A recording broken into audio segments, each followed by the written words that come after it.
Me atrevo a decir que la trilogía del Padrino contiene las piezas cinematográficas más emblemáticas de la historia del cine. El Padrino 1 fue estrenada en 1972. Nino Rota compuso la banda sonora y la película fue dirigida por Francis Ford Coppola.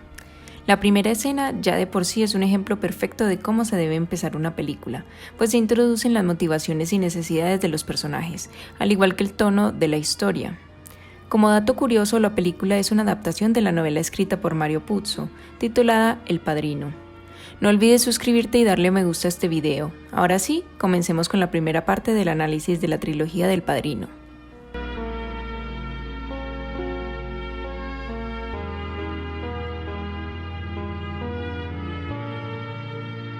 En la película se menciona en varias oportunidades la importancia del tiempo y lo que se mantiene y lo que no. El paso del tiempo es uno de los temas principales de la trilogía, ya que se nos muestran las diferencias entre Vito y Michael constantemente. Se contrastan su manera de tratar, la familia, los negocios, incluso la vida misma. Pero también destaca esa idea de que los tiempos cambian, de que nada es para siempre, y esto se evidencia a lo largo de la historia. Por ejemplo, en El Padrino 2, la estadía de Michael en el pueblo en el que había vivido su padre en Sicilia se ve ligeramente diferente que en el pasado con Vito. Y esto es obvio, el tiempo deteriora las cosas y también deteriora las relaciones. El tiempo puede acabarlo con todo. Y aquí es cuando entra otro de los ejemplos, la muerte de Vito al final de la película, pues a pesar de ser tan respetado y querido entre sus rivales y amigos, se demuestra que al final el tiempo es nuestro único enemigo, y él no iba a ser eterno, pero su legado sí. Y para Michael fue difícil superar esa reputación que se había labrado su padre a base del honor. De hecho, en El Padrino 2, que sería la continuación de la historia de Michael en sus intentos por llenar los zapatos que le dejó su padre, nos daríamos cuenta de que esto sería una tarea imposible, pues ambos son muy diferentes.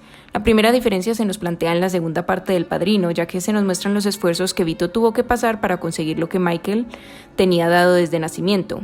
Uno creció sin nada y murió con todo, y el otro creció con todo y murió sin nada.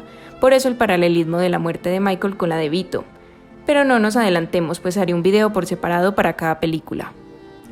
Al comienzo del video dije que la primera escena del Padrino era casi perfecta, pues nos introducen a los personajes de manera excelente, especialmente al protagonista Vito Corleone. Y es que la primera frase de la película me parece que indica uno de los subtextos de la historia. I believe in America. Yo creo en Estados Unidos. Esta línea está muy relacionada al protagonista de la película, Vito, pues su historia es el ejemplo perfecto del sueño americano que gira en torno a esa idea del pobre que pasa a ser rico y poderoso por el hecho de formar parte de la sociedad americana, que por cierto está en decadencia al igual que sus valores corruptos como se evidencia en la película. ¿Cómo se evidencia esta decadencia?, te estarás preguntando. La respuesta es simple y está a la vista. Se evidencia a partir de la familia, pero se enfoca principalmente en los personajes de Vito y Michael. El primero respeta las tradiciones y las reglas del juego, mientras el segundo desea el poder y respeto que su padre se ganó después de años de esfuerzo, aunque la principal diferencia está en cómo trata cada uno a su familia. Michael prefiere el deber y el poder antes que la familia, pero Vito siempre estuvo preocupado porque ellos estuvieran bien y era capaz de dañar cualquier negocio con tal de proteger a su familia. Esa pérdida de valores en la familia es lo que los diferencia entre otras cosas, pero matar a un hermano era algo que Vito jamás haría, pero Michael sí, porque las épocas cambiaron y el sueño ya era una realidad. En esta primera escena, Vito habla con el hombre que quiere defender el honor manchado de su hija y le dice que cómo era posible que se atreviera a hablar con él sin darle el respeto que se merecía en el día de la boda de su hija. Aquí se muestran las motivaciones de Vito, pues él considera que el honor y el deber son secundarios cuando se trata de la familia, además de que él valora el respeto y las tradiciones como un buen italiano.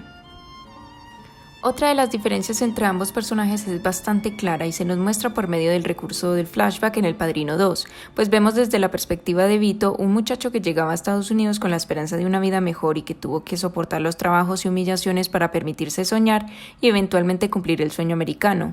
Por otro lado tenemos a Michael, que creció en la cima y rehusaba el llamado de su padre para tomar las riendas del negocio, pero que terminó aceptando, y el no seguir las reglas del juego o el mismo código de honor que siguió su padre acabaron consumiéndolo y lo llevaron a abandonar su nobleza para reemplazarla con ambición y hambre de poder. Continuaremos hablando de esto más adelante. El centro de la historia es la relación de Michael con Vito, padre e hijo, jefe y heredero, pero el corazón de la historia es la relación de Michael con Kay, pues es cuando más podemos evidenciar el desarrollo de su arco narrativo. Kay representaba esa desvinculación, ese corte de Michael con su familia. Lo podemos ver al comienzo de la historia cuando les estaban por tomar la fotografía familiar y Michael se rehúsa a aparecer a menos que Kay esté también. Aquí se nos muestran varias cosas. La primera es que Kay representa para Michael un escape, pero también algo que no puede vivir sin, pues es el amor de su vida y solo se siente comprendido por ella. Así que ella es su hogar, al menos en este punto de la historia. Kay es lo opuesto a Apolonia, que representaba la tradición y la familia, una siciliana y esposa perfecta para un don como lo había sido Carmenza para Vito. De hecho, cuando Michael se casa con Apolonia, se da a entender que él iba a seguir el mismo camino que su padre, a tomar su lugar como heredero y como jefe en los negocios. Era una manera de respetar las tradiciones, pero Apolonia fue asesinada frente a él. Con Apolonia murió la oportunidad de representar lo que su padre había representado para los italianos. Ya solo le quedaba Kay, una mujer moderna y estadounidense que no aceptaría la naturaleza de los negocios de la familia Corleone a menos que fuera engañada para pertenecer en dichos negocios. Y Michael sabía esto, por eso la manipuló, le mintió diciéndole que su familia sería legal en 5 años, pero él sabía que esa promesa no iba a cumplirse al igual que muchas otras que le hizo a su familia. Un ejemplo de estas promesas fueron las que le hizo a Connie con respecto a su esposo, o a Fredo o a sus hijos, lo que nos vuelve a llevar a esa contraposición que existe entre Vito y Michael, pues a pesar de que Vito también mantuviera negocios ilícitos, su prioridad siempre fue su familia, de segundo iba el honor y tercero el deber. Vito solo quería el poder para que su familia creciera con los lujos y comodidades que él nunca tuvo, pero Michael por otro lado quería el poder para su beneficio, carecía de honor y anteponía el deber, llevándose a sí mismo hacia la autodestrucción. Sigamos hablando de Kay porque su relación con Michael es muy importante en esta película. Luego de la muerte de Apolonia, Michael resignado regresa con Kay y se reencuentra con su familia. Ahora ella ya no representaba un escape sino lo contrario, una necesidad para que Michael pudiera cumplir con su deber. Kay ahora se había convertido en el deber y familia de Michael. Según él, solo podía protegerla de una manera, tomando el lugar que le correspondía por derecho en la familia Corleone. Él quería que ella lo acompañara en ese camino, sabiendo que ella se opondría a la naturaleza de sus negocios y de esas tradiciones. Podría decirse que esto es un acto cruel y a la vez ingenuo por parte de Michael porque podemos ver que ella estaba haciendo su vida normal y corriente cuando él llegó a hacerle falsas promesas, pues sabía que ella no aceptaría la vida que a él le correspondía, pero en realidad se estaba mintiendo a sí mismo para intentar acallar la culpa y el resentimiento que tenía por haber tomado el lugar de su padre, lo que nos lleva a la conclusión de que Michael se vio forzado hacia el camino de la autodestrucción, pero él por elección propia lo continuó. La relación entre Kay y Michael jamás hubiera funcionado porque ella estaba enamorada de un Michael que ya no existía. Se conocieron cuando él no tenía poder y se suponía que la esposa de Don Corleone sería Apolonia. Pero el amor de la vida de Michael siempre sería Kay, y la muerte de Apolonia marcó el principio de la tragedia. La escena en la que Michael convence a Kay es muy importante, pues evidencia el giro o quiebre que toma su personaje después del asesinato de Sollozzo. Se evidencia el cambio que seguirá su personaje y se nos muestra su desarrollo, por eso El Padrino es un perfecto ejemplo de personajes bien desarrollados y construidos. Es inevitable pensar en que todo habría sido más fácil si Apolonia hubiera sobrevivido, pues ella entendería la naturaleza de los negocios de la familia y sabría representar la esposa siciliana que un don necesitaba, como Vito y Carmenza demostraron. Si Apolonia hubiera vivido, tal vez esta historia no fuera una tragedia, como mencioné antes. Sí, piénsalo, la manera en la que Michael y Apolonia se conocieron fue salida de un cuento de hadas, amor a primera vista, su boda perfecta en un pueblo pintoresco en medio del verano, sus vidas estaban destinadas a la felicidad, pero la tragedia llegó. ¿Y cómo no iba a hacerlo si siempre había estado presente en la vida de Michael e iba a continuar ahí a pesar del paso del tiempo? Sé que me adelanté bastante, pero creí necesario dejar zanjado el asunto de Kay y Apolonia antes de continuar analizando otros sucesos en la trama. Volvamos a la boda, donde se nos presenta también a Sonny, el más impulsivo de los Corleone y que heredó la sed de justicia de su padre y sentido de lealtad, pero era demasiado violento para sucederlo y eso eventualmente lo mató, mientras que Fredo heredó el amor por la vida y su confianza en las personas, pero era demasiado débil. Tom heredó su sabiduría pero no compartía la sangre de Vito y las familias nunca aceptarían a un extraño. Michael era el hijo perfecto para sucederlo, por eso al comienzo de la película Vito mira por la ventana y pregunta por Michael ansioso por su llegada, pues siempre supo que sería su heredero, a pesar de conocer sus deseos de mantenerse alejado de todo y a pesar de saber que el hecho de sucederlo lo cambiaría para siempre, pues el poder lo terminaría corrompiendo y lo convertiría en un hombre despiadado y obsesivo. Con esto aprovecho para hablar sobre la banda sonora, y aunque no sé nada sobre composición de música, hablaré sobre la sensación que me dejó el tema principal de la película, ya saben cuál, y está sonando en este momento. Creo que esta música narra y simboliza ese paso del tiempo que venimos discutiendo en este video, pues considero que trata sobre la sucesión de generación en generación, no solo en términos de poder, sino también en las tradiciones que heredaron de sus ancestros italianos, y también simboliza esa jerarquía que existe dentro de la familia, pues es en sí misma una institución. Las naranjas tienen mucho protagonismo en El Padrino y siempre simbolizan muerte o traición. Las apariciones que más destacan en mi opinión son las que están relacionadas con Vito directamente.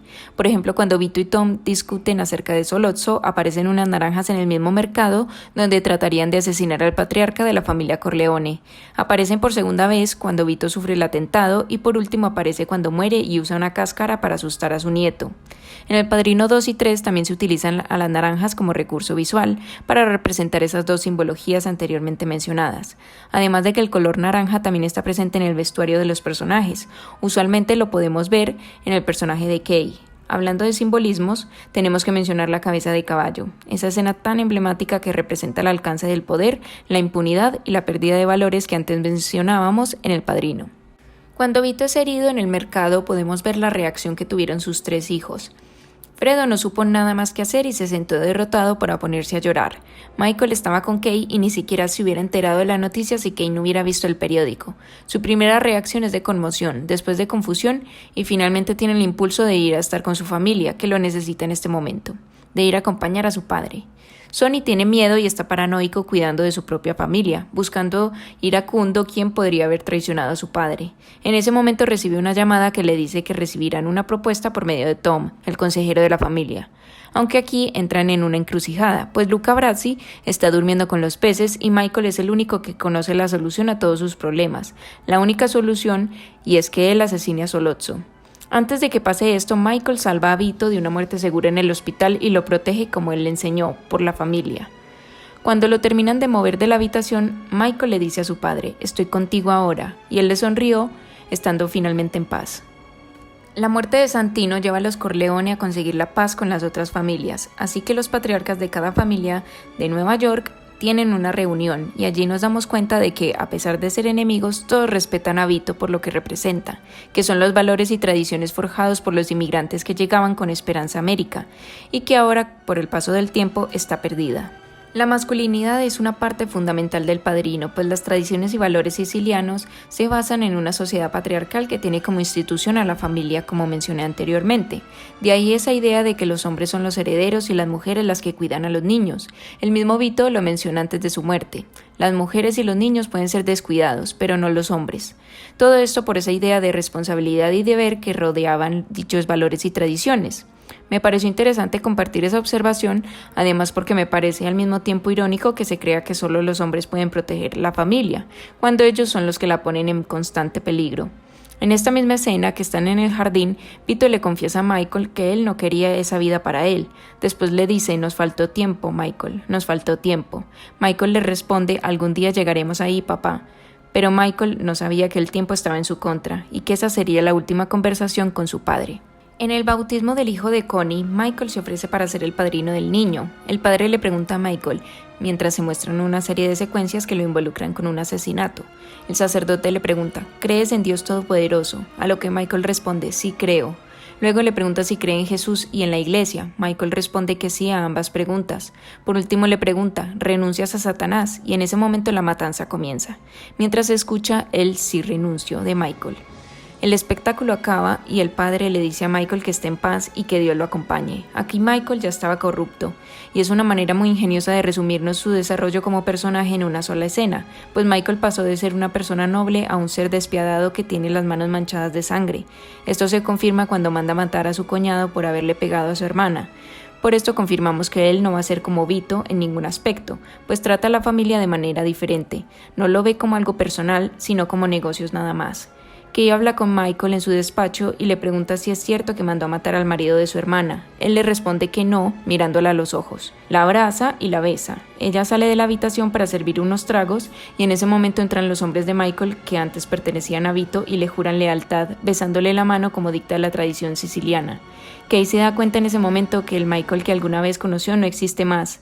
Cierran la puerta para dejarla fuera de su vida para siempre y acaba la película. simplemente una obra maestra. Si este análisis te gustó, por favor suscríbete, me ayudarías mucho si así lo hicieras. Compártelo en redes y a tus amigos, y no olvides darle me gusta al video. Gracias por ver.